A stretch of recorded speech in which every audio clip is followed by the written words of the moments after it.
Hello guys, welcome to our YouTube channel study with M. आज मैं आप सभी के लिए काफ़ी इंपॉर्टेंट वीडियो लेके आई हूँ। तो देखिए, उत्तराखंड के महत्वपूर्ण एमसीक्यू की हमारी एक सीरीज चल रही है जिसका पार्ट 37 आज मैं आप सभी के लिए लेके आई हूँ। इससे पहले इस सीरीज़ के 36 पार्ट्स हमारे YouTube channel study with M पर अपलोड कर दिए गए हैं। मोस्ट इंपॉर्टेंट एमसीक्यू इन वीडियोज़ में प्रोवाइड कराए गए हैं। जिन लोगों ने इन वीडियो को नहीं देखा है तो हमारे YouTube channel study with M पर विजिट करके देख सकते हैं। आज की इस वीडियो में हम 20 मोस्ट इंपॉर्टेंट एमसीक्यू डिस्कस करेंगे जो कि आपके आगामी उत्तराखंड पुलिस पटवारी लेखपाल बंदी रक्षक LDC and other one exam के लिए इंपॉर्टेंट हैं। तो आप सभी लोग हमारी इस वीडियो को स्टार्टिंग से लेकर एंड तक जरूर देखें। वीडियो को स्टार्ट करते हैं। वीडियो स्टार्ट करने से पहले जिन लोगों ने अभी भी हमारे YouTube channel study with M को सब्सक्राइब नहीं किया है वो सब्सक्राइब कर लें। साथ ही साथ बगल में जो बेल आइकन दिख रहा है इसे भी प्रेस कर लें ताकि हम कोई भी वीडियो डालते हैं तो उसका नोटिफिकेशन आपके पास जल्द से जल्द पहुंच जाए। आप सभी लोग हमारे टेलीग्राम चैनल को भी ज्वाइन कर सकते हैं। अराउंड 6.3 के यहाँ पे ग्रुप मेंबर्स हो चुके हैं। सुबह 10 बजे और शाम 8 बजे यहाँ पे क्विज का आयोजन भी कराया जाता है। इसके अलावा अदर इंपॉर्टेंट अपडेट्स पीडीएफ्स यहीं पे शेयर की जाती हैं। लिंक आपको उसका डिस्क्रिप्शन बॉक्स में मिल जाएगा। बढ़ते हैं आज की वीडियो की ओर। इस सीरीज का पहला क्वेश्चन है, अशोक के कालसी शिलालेख को स्थानीय भाषा में क्या कहा जाता है। देखिए, अशोक के कालसी शिलालेख को स्थानीय भाषा में कहा जाता है चित्रशिला। ऑप्शन सेकेंड इस क्वेश्चन का करेक्ट आंसर है। देखिए, कालसी शिलालेख 257 ईस्वी पूर्व का अशोककालीन शिलालेख है और इसकी खोज वर्ष 1860 ईस्वी में हुई। वर्ष 1860 ईस्वी में इसकी खोज मिस्टर फॉरेट ने की। कालसी शिलालेख की खोज वर्ष 1860 ईस्वी में किसने की? मिस्टर फॉरेट ने। और यह लेख यमुना व टोंस नदी के संगम पर है। ये ध्यान रखिएगा, यमुना व टोंस नदियों के संगम पर स्थित है आपका कालसी शिलालेख। कालसी के प्राचीन नाम की अगर हम बात करें तो कालसी का प्राचीन नाम सुधनगर व कलकूट था। सुधनगर व कलकूट ये कालसी का प्राचीन नाम था। नेक्स्ट क्वेश्चन है, चमोली जनपद में वन पंचायतों का गठन किस वर्ष किया गया। देखिए, चमोली जनपद में वन पंचायतों का गठन किया गया वर्ष 1932 ईस्वी में। ऑप्शन थर्ड इस क्वेश्चन का करेक्ट आंसर है। देखिए, चमोली जनपद में वन पंचायतों का जो गठन है ये आपके 1932 ईस्वी में हुआ। और उत्तराखंड की अगर हम बात करें तो उत्तराखंड में वन पंचायतों का ऑफिशियली जो गठन है ये वर्ष 1931 ईस्वी में हुआ। और इसके एक वर्ष बाद चमोली जनपद में वन पंचायतों का गठन किया गया। उत्तराखंड वन विभाग का जो मुख्यालय है ये कहाँ पर है? उत्तराखंड वन विभाग का मुख्यालय है देहरादून में। और वन संरक्षण अधिनियम जो है ये 1980 ईस्वी में पारित हुआ। ये सारे पॉइंट्स आप नोट डाउन कर लीजिए, मोस्ट इंपॉर्टेंट है। आपको कमेंट सेक्शन में कमेंट करके बताना है कि स्वतंत्र भारत की पहली राष्ट्रीय वन नीति कब जारी हुई। ज़्यादा से ज़्यादा लोग कमेंट कीजिएगा, इंपॉर्टेंट क्वेश्चन है। ज़्यादा से ज़्यादा लोग कमेंट करने की कोशिश कीजिए कमेंट सेक्शन में। अगला देखिए, मेरी 21 कहानियाँ किसकी रचना है। देखिए, मेरी 21 कहानियाँ ये रचना है हरिदत्त भट्ट शैलेश की। ऑप्शन फोर्थ इस क्वेश्चन का बिल्कुल राइट आंसर है। देखिए, हरिदत्त भट्ट शैलेश, इनके जन्म की अगर हम बात करें तो इनका जन्म 1926 ईस्वी को चमोली के भटवाड़ा गांव में हुआ, जो कि वर्तमान में किस जिले के अंतर्गत आता है? वर्तमान में आता है ये रुद्रप्रयाग जिले के अंतर्गत। देखिए, 19 सितंबर को हरिदत्त भट्ट शैलेश की पुण्यतिथि होती है। ध्यान दीजिएगा, 19 सितंबर को इनकी पुण्यतिथि होती है हरिदत्त भट्ट शैलेश की। और 19 सितंबर को इनकी पुण्यतिथि को उत्तराखंड में साहित्य दिवस के रूप में मनाया जाता है। तो आपसे पूछा जा सकता है कि 19 सितंबर को किसकी पुण्यतिथि को उत्तराखंड में साहित्य दिवस के रूप में मनाया जाता है? तो आपको पता होना चाहिए, ये मनाया जाता है हरिदत्त भट्ट शैलेश की पुण्यतिथि को। नेक्स्ट क्वेश्चन है,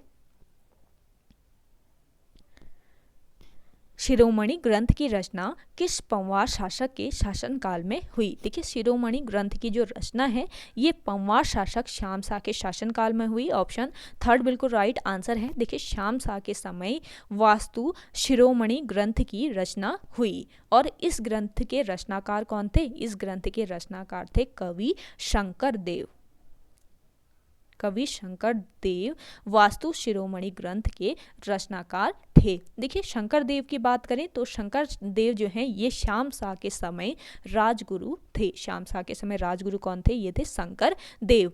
श्याम शाह की बात की जाए तो श्याम शाह ने दावा प्रांत जीतकर एक शेर, स्वर्णचूर व एक चंवर गाय कर के रूप में प्राप्त की। श्याम शाह पंवार वंश का 45वां राजा था और इसका उल्लेख किसमें मिलता है? इसका उल्लेख मिलता है जहांगीरनामा में। जहांगीरनामा में श्याम शाह का उल्लेख मिलता है। नेक्स्ट क्वेश्चन है, कुली एजेंसी के निर्माण के लिए किस कमिश्नर ने प्रोत्साहन किया? देखिए कुली एजेंसी इसके निर्माण के लिए प्रोत्साहन किया कमिश्नर स्टोवेल ने। ऑप्शन थर्ड बिल्कुल राइट आंसर है। देखिए गढ़वाल में कुली एजेंसी के गठन का सर्वप्रथम जो विचार है ये किसने दिया था? गिरिजा दत्त नैथानी ने। गिरिजा दत्त नैथानी ने गढ़वाल में कुली एजेंसी के गठन का सर्वप्रथम विचार दिया। और इस एजेंसी का प्रारंभिक प्रयोग कहाँ पर किया गया? इस एजेंसी का प्रारंभिक प्रयोग किया गया पौड़ी के द्वारी खाल में। पौड़ी गढ़वाल के पौड़ी जनपद के द्वारी खाल में इस एजेंसी का सर्वप्रथम या प्रारंभिक प्रयोग किया गया, द्वारी खाल क्षेत्र में। और देखिए कुली एजेंसी के निर्माण में सर्वाधिक जो योगदान है, कुली एजेंसी के निर्माण में सर्वाधिक योगदान किसका रहा? तो तारा दत्त गैरोला। नोट कर लीजिए, तारा दत्त गैरोला का कुली एजेंसी के निर्माण में सर्वाधिक योगदान रहा। नेक्स्ट क्वेश्चन है, बची हुई पृथ्वी नामक रचना किसकी है? देखिए बची हुई पृथ्वी ये रचना है लीलाधर जगुड़ी की। ऑप्शन सेकंड बिल्कुल राइट आंसर हो जाएगा। देखिए लीलाधर जगुड़ी, इनका जन्म 1944 ईस्वी को टिहरी जनपद में हुआ। टिहरी गढ़वाल में इनका जन्म हुआ। और वर्ष 1997 ईस्वी को इनकी एक रचना है अनुभव के आकाश में चांद। इसके लिए इनको साहित्य अकादमी पुरस्कार से सम्मानित किया गया वर्ष 1997 ईस्वी में। 2018 में इन्हें व्यास सम्मान और वर्ष 2004 में इन्हें पद्मश्री सम्मान से भी सम्मानित किया गया। नेक्स्ट क्वेश्चन है, वृत्त कौमुदी ग्रंथ के लेखक कौन हैं? देखिए वृत्त कौमुदी ग्रंथ इसके लेखक कौन हैं? इसके लेखक हैं मती राम। देखिए दो मती राम हैं, ध्यान दीजिएगा, दो मती राम हैं। पहले मती राम प्रथम की बात कर लेते हैं। मती राम प्रथम ये हिंदी के एक प्रसिद्ध ब्रज भाषा के कवि थे। कवि मती राम प्रथम जो है ये हिंदी के प्रसिद्ध ब्रज भाषा के कवि थे। और इनके द्वारा रचित रसराज और ललित ललाम नामक दो ग्रंथ हैं ये मतीराम प्रथम के। और ध्यान दीजिएगा वृत्त कौमुदी ग्रंथ की रचना जो है ये मतीराम द्वितीय ने की थी। वृत्त कौमुदी ग्रंथ जो है इसकी रचना किसने की? मतीराम द्वितीय ने। और वृत्त कौमुदी केवल इनका परिचय जो है केवल वृत्त कौमुदी के आधार पर ही मिलता है मतीराम द्वितीय का। और इनके अनुसार इसके अनुसार वृत्त कौमुदी ग्रंथ के अनुसार इन मतीराम के पिता का नाम क्या था? विश्वनाथ। विश्वनाथ नाम था इनके पिता का मतीराम द्वितीय के।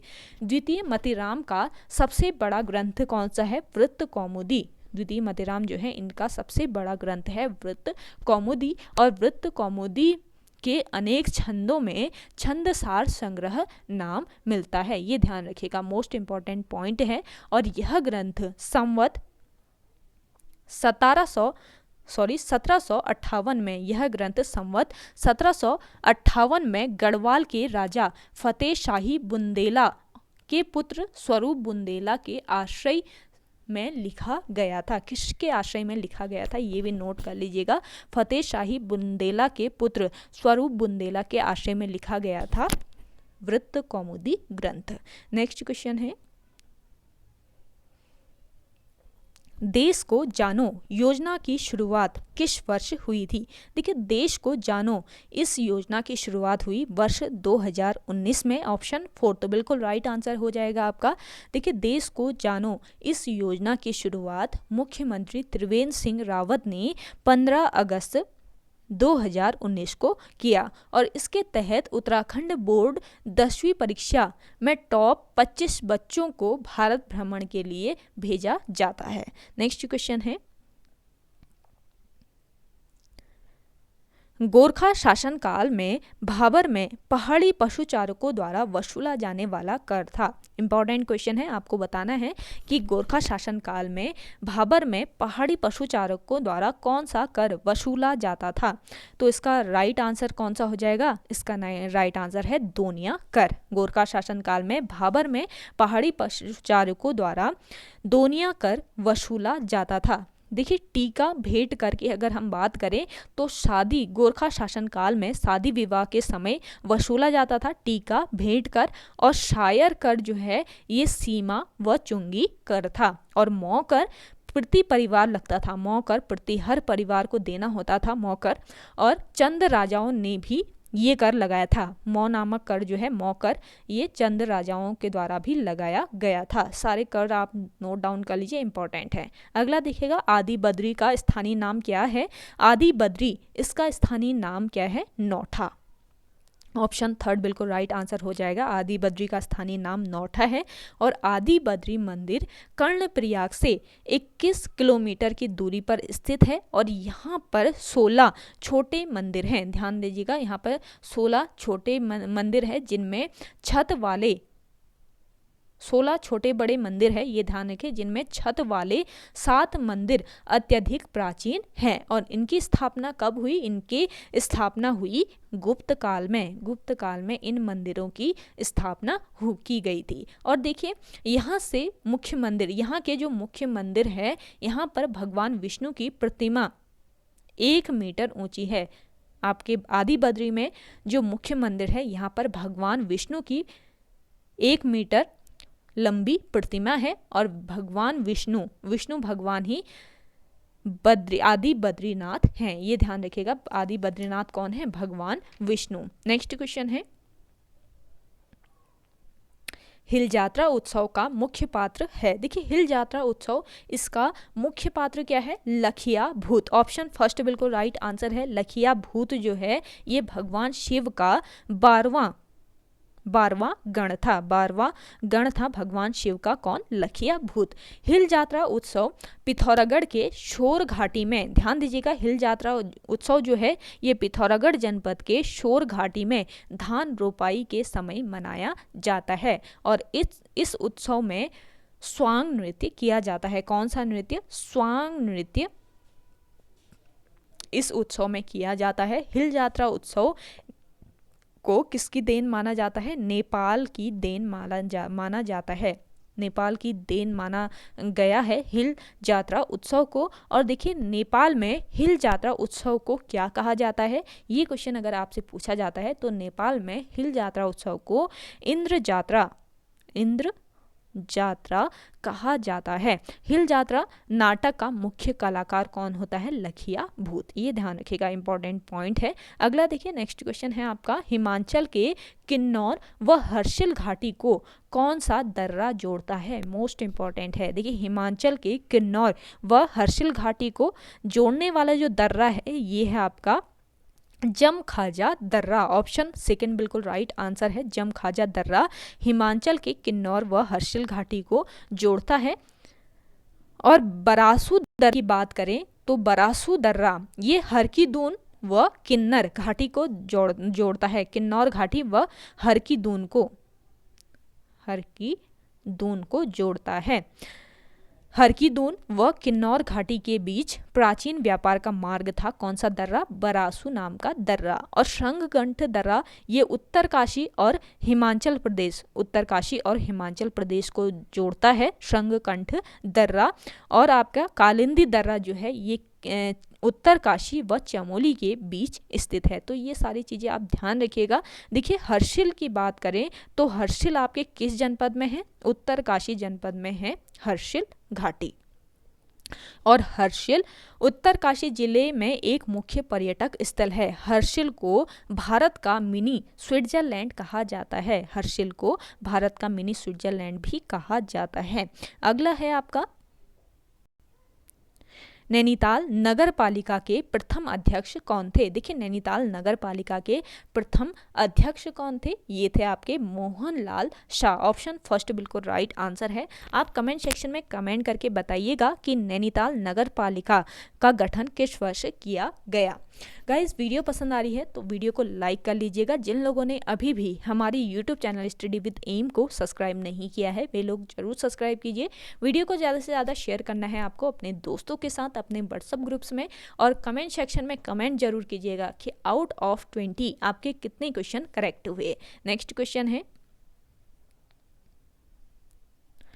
शहीद ए वतन पिथौरागढ़ पुस्तक के लेखक कौन हैं? देखिए शहीद ए वतन पिथौरागढ़ पुस्तक के लेखक हैं राजेश मोहन उप्रेती। ऑप्शन फोर्थ तो बिल्कुल राइट आंसर है। देखिए राजेश मोहन उप्रेती, इनका जन्म 27 मार्च 1968 ईस्वी को पिथौरागढ़ के हुड़ेती गांव में, पिथौरागढ़ के हुड़ेती गांव में इनका जन्म हुआ। और देखिए वर्ष 2004 में इनकी 2 पुस्तकें, ध्यान दीजिएगा अब इनकी 2 पुस्तकें कौन कौन सी थी। पहली पुस्तक थी क्रीड़ा पथ उत्तरांचल, पहली पुस्तक थी क्रीड़ा पथ उत्तरांचल व दूसरी पुस्तक थी आपकी शहीद ए वतन पिथौरागढ़। तो ये दोनों पुस्तकें वर्ष 2004 में इनकी प्रकाशित हुई, ये ध्यान रखिएगा। देखिए क्रीड़ा पथ पुस्तक जो है ये खेल के क्षेत्र में, क्रीड़ा पथ पुस्तक जो है ये खेल के क्षेत्र में अग्रणी पुस्तक है और इसमें राज्य के खिलाड़ियों के बारे में विस्तृत जानकारी दी गई है। क्रीड़ा पथ में राज्य के खिलाड़ियों के बारे में विस्तृत जानकारी दी गई है। वर्ष 2012 में इन अनुपम पुस्तक धरोहर जनपद पिथौरागढ़ प्रकाशित हुई। ध्यान रखिएगा वर्ष 2012 में इनकी एक और पुस्तक है जिसका नाम है अनुपम पुस्तक धरोहर जनपद पिथौरागढ़, ये प्रकाशित हुई इनकी। और इन्हें वर्ष 2004 से लेकर अब तक कई पुरस्कार मिल चुके हैं राजेश मोहन उप्रेती को। और इनका संबंध किस जनपद से है? पिथौरागढ़ जनपद से। नेक्स्ट क्वेश्चन है आपका समाज सेविका गंगोत्री गबरियाल का संबंध किस जनपद से है? देखिए समाज सेविका गंगोत्री गबरियाल, इनका संबंध है किस जनपद से? पिथौरागढ़ जनपद से। गंगोत्री गबरियाल जो ये एक समाज सेविका हैं, ये ध्यान रखिएगा समाज सेविका हैं गंगोत्री गबरियाल। और इन्हें वर्ष 1964 ईस्वी में राष्ट्रपति से राष्ट्रपति पुरस्कार मिला। और इनका संबंध किस जनपद से है? इनका संबंध है पिथौरागढ़ जनपद से। अगला क्वेश्चन है, देखिए गाइज ये सीरीज़ आपको डेली प्रोवाइड कराई जा रही है रात 8 बजे, तो आप इस क्लास को ज्वाइन जरूर कीजिएगा। ये जो सीरीज़ है आपकी उत्तराखंड पुलिस, पटवारी, लेखपाल, बंदी रक्षक सभी एग्ज़ाम के लिए इम्पॉर्टेंट रहने वाले हैं। किसी भी आप उत्तराखंड एग्ज़ाम की तैयारी कर रहे हैं तो सबके लिए ये वीडियो मोस्ट इम्पॉर्टेंट रहेगी। तो आप सभी लोग डेली देखा कीजिए और ज़्यादा से ज़्यादा शेयर कीजिए हमारी इस सेशन को। आपके लिए यहाँ पे इतनी मेहनत करके क्लासेस चलाई जा रही हैं, सीरीज चलाई जा रही हैं, तो आप ज़्यादा से ज़्यादा शेयर कीजिएगा अपने दोस्तों के साथ। देखिए इतने सारे हमारे व्यूवर्स हैं, अगर एक जना भी एक जने को शेयर करेगा तो कितने ज़्यादा बढ़ जाएंगे। सोचिए आप सभी लोग, आपके लिए यहाँ पे इतनी तैयारी कराई जा रही है, वो भी बिल्कुल फ्री ऑफ कॉस्ट। इसके लिए आपको कोई भी पेमेंट नहीं करना है और आपको अलग से कोई और क्लास, पर्सनली क्लास देखने की भी ज़रूरत नहीं है। अगर आप ये रात वाली क्लास को फॉलो करते हैं, डेली आपको 20 क्वेश्चन प्रोवाइड कराए जा रहे हैं। देखिए आपके एग्ज़ाम तक 20 डेली कराया जाएगा, तो आपके एग्ज़ाम होने तक कितने क्वेश्चन कवर हो जाएंगे खुद सोचिए आप। आपके मात्र कोई भी आप उत्तराखंड का एग्ज़ाम ले लीजिए, उसमें मात्र आपके 40-45 क्वेश्चन जो है ये उत्तराखंड से पूछे जाते हैं। तो आपको इतने क्वेश्चन की यहाँ पे तैयारी हो जाती है, तो आपको एक्स्ट्रा तो कुछ पढ़ने की ज़रूरत है ही नहीं। तो आप इस क्लास को डेली ज़रूर ज्वाइन कीजिएगा और वीडियो को ज़्यादा से ज़्यादा आप शेयर कीजिए। चलिए नेक्स्ट क्वेश्चन है आपका, संविधान के अनुच्छेद में महाधिवक्ता का प्रावधान है। संविधान के किस अनुच्छेद में महाधिवक्ता का प्रावधान है? तो इसका राइट आंसर हो जाएगा आपका अनुच्छेद 165। ऑप्शन थर्ड बिल्कुल राइट आंसर है। देखिए संविधान के अनुच्छेद 165 में महाधिवक्ता का प्रावधान किया गया है। महाधिवक्ता की नियुक्ति अनुच्छेद 165 के तहत राज्यपाल करता है। राज्यपाल जो है ये महाधिवक्ता की जो नियुक्ति है ये करता है। देखिए महाधिवक्ता राज्य का सर्वोच्च विधि अधिकारी होता है। महाधिवक्ता कौन होता है? ये राज्य का सर्वोच्च विधि अधिकारी होता है और इसकी योग्यता क्या होनी चाहिए? 10 वर्ष से अधिक समय तक न्यायिक क्षेत्र से ये जुड़ा हुआ होना चाहिए। और राज्य के प्रथम महाधिवक्ता कौन थे? अगर ये क्वेश्चन आपसे पूछा जा सकता है तो इसका राइट आंसर क्या हो जाएगा? राज्य के प्रथम महाधिवक्ता कौन थे? ललिता प्रसाद नैथानी। नोट जरूर कीजिएगा, ललिता प्रसाद नैथानी जो हैं ये राज्य के प्रथम महाधिवक्ता थे। अगला देखिए नेक्स्ट क्वेश्चन है आपका, वर्तमान में महाधिवक्ता कौन है राज्य के? ये आप कमेंट सेक्शन में कमेंट करके बताइएगा। करंट का क्वेश्चन है। अगला क्वेश्चन है, गढ़वाली फिल्म घर जमे किस वर्ष रिलीज हुई? देखिए गढ़वाली फिल्म घर जमे जो है ये वर्ष 1986 ईस्वी में रिलीज हुई। ऑप्शन फोर्थ बिल्कुल राइट आंसर हो जाएगा। देखिए सबसे सफल गढ़वाली फिल्म थी ये घर जमे फिल्म जो है ये सबसे सफल गढ़वाली फिल्म थी जो कि वर्ष 1985 ईस्वी में बनी। वर्ष 1985 ईस्वी में ये बनी और रिलीज हुई वर्ष 1986 ईस्वी में। गढ़वाली फिल्म घर जमे के निर्देशक कौन थे? विश्वेश्वर नौटियाल। विश्वेश्वर नौटियाल गढ़वाली फिल्म घर जमे के निर्देशक थे। नेक्स्ट क्वेश्चन है,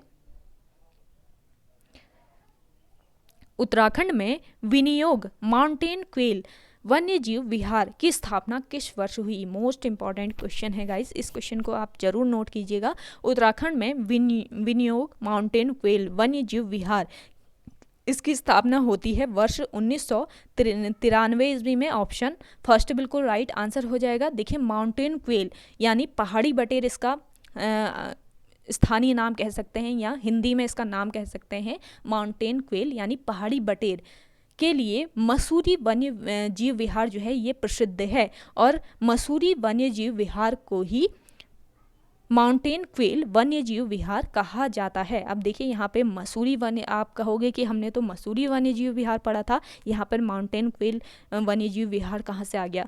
तो मसूरी वन्य जीव विहार को ही माउंटेन क्वेल वन्य जीव विहार कहा जाता है। ये पॉइंट ध्यान रखिए, मोस्ट इंपॉर्टेंट है। और वर्ष 1993 ईस्वी में मसूरी वन्य जीव विहार की स्थापना हुई। मसूरी वन्य जीव विहार राज्य का सबसे छोटा वन्य जीव विहार है और अगर इसके क्षेत्रफल की अगर हम बात करें तो 10.82 वर्ग किलोमीटर मसूरी वन्य जीव विहार की क्षेत्रफल है। मसूरी वन्य जीव विहार का क्षेत्रफल है 10.82 वर्ग किलोमीटर। और देखिए ये किसके लिए प्रसिद्ध है? माउंटेन क्वेल यानी पहाड़ी बटेर के लिए ये प्रसिद्ध है मसूरी वन्य जीव विहार, ये ध्यान रखिएगा। अगला देखिएगा, प्रसिद्ध बिस्सू मेला मनाया जाता है। देखिए प्रसिद्ध बिस्सू मेला ये मनाया जाता है, कहाँ पर मनाया जाता है? कई बार बताया है मैंने, जो लोग हमारा डेली सेशन फॉलो करते हैं उन लोगों को इसका आंसर आ जाएगा। जल्दी से कमेंट कीजिए इसका राइट आंसर क्या होगा। तो देखिए प्रसिद्ध बिस्सू जो मेला है ये मनाया जाता है आपके जौनसार भाबर में। ऑप्शन सेकंड बिल्कुल राइट आंसर हो जाएगा। जौनसार क्षेत्र का सबसे बड़ा मेला है ये बिस्सू मेला जो है ये बैसाखी के बाद 4 दिन तक चलता है। जौनसार में चावल से बने पापड़ को लाडू एवं शाकुली कहते हैं जो कि बिस्सू मेले में मुख्य पकवान हैं। लाडू व शाकुली ये किससे बना होता है? चावल से बना होता है जो कि बिस्सू मेले का प्रमुख या मुख्य पकवान है। ये आप नोट डाउन कर लीजिएगा। देखिए बिस्सू मेले का प्रारंभ कहाँ से होता है? चौली थात से। चौली थात से बिस्सू मेले का प्रारंभ होता है और बिस्सू मेले के अवसर पर एक नृत्य किया जाता है जिसका नाम क्या है? जंगबाजी नृत्य। जंगबाजी नृत्य बिस्सू मेले के अवसर पर किया जाता है। देखिए आपको यहाँ पे इम्पॉर्टेंट पॉइंट बताए जाते हैं, आप कॉपी पेन लेके जरूर बैठे कीजिएगा इस क्लास को देखने के लिए और नोट डाउन जरूर कीजिए इन पॉइंट्स को जो भी आपको बताए जाते हैं। यहाँ से भी आयोग के द्वारा क्वेश्चन पूछे जाते हैं। यहाँ पे आपको डीप स्टडी इसीलिए कराई जाती है ताकि आपका हर जो क्वेश्चन है उसका डिटेल के अंदर घुस के कोई भी अगर क्वेश्चन आयोग द्वारा पूछा जाता है तो आपका वहाँ पे आपका कवर हो जाए। लास्ट क्वेश्चन देखते हैं आज की इस वीडियो का। गढ़वाल क्वीन के नाम से किस पर्वत को जाना जाता है? देखिए, गढ़वाल क्वीन के नाम से जाना जाता है किस पर्वत को? नीलकंठ पर्वत को। ऑप्शन फर्स्ट बिल्कुल राइट आंसर हो जाएगा आपका। देखिए, नीलकंठ पर्वत ये चमोली जनपद में है। किस जनपद में है? चमोली जनपद में है। और आपका देखिए नंदा घुंघटी, नंदा देवी और गौरा पर्वत ये सभी आपके कहाँ पर है? चमोली जनपद में ही हैं। ये आप ध्यान रखिएगा। देखिए, नीलकंठ पर्वत की ऊंचाई की अगर हम बात करें तो 6,597 मीटर नीलकंठ पर्वत की ऊंचाई है और इसको गढ़वाल क्वीन के नाम से जाना जाता है। नंदा घुंघटी की बात करें तो इसकी ऊंचाई कितनी है? नंदा घुंघटी की है 6,309 मीटर और आपका गौरा पर्वत की ऊंचाई है 6,250 मीटर। और नंदा देवी पर्वत जो है ये राज्य की सबसे ऊंची पर्वत चोटी है जिसकी ऊंचाई 7,817 मीटर है। ये ध्यान रखिएगा। ये सारे जो पर्वत हैं ये आपके कहाँ पर हैं? चमोली जनपद में स्थित हैं। तो ये आपको पॉइंट बताए गए हैं, ये आप नोट डाउन जरूर कीजिएगा। और आपको देखिए ज़्यादा से ज़्यादा शेयर करना है इस क्लास को, आपके आगामी सभी एग्ज़ाम के लिए इम्पॉर्टेंट है। देखिए, उत्तराखंड पुलिस का एग्ज़ाम हो जाएगा आपका कुछ समय बाद, तो उसके लिए आपको स्पेशल क्लास भी प्रोवाइड कराई गई है 6:30 बजे। उस क्लास को भी आप ज्वाइन जरूर कीजिएगा। और आज की ये वीडियो आपको कैसी लग रही है कमेंट सेक्शन में कमेंट जरूर कीजिए और ज़्यादा से ज़्यादा लोग कमेंट करके बताएं कि आपके क्वेश्चन के जो आंसर पूछे गए हैं उनके आंसर जरूर बताइएगा। और आउट ऑफ 20 आपके कितने क्वेश्चन करेक्ट थे ये भी आप कमेंट सेक्शन में कमेंट करके बताइएगा। चलिए मिलते हैं एक नई इंटरेस्टिंग वीडियोज़ के साथ, तब तक के लिए धन्यवाद।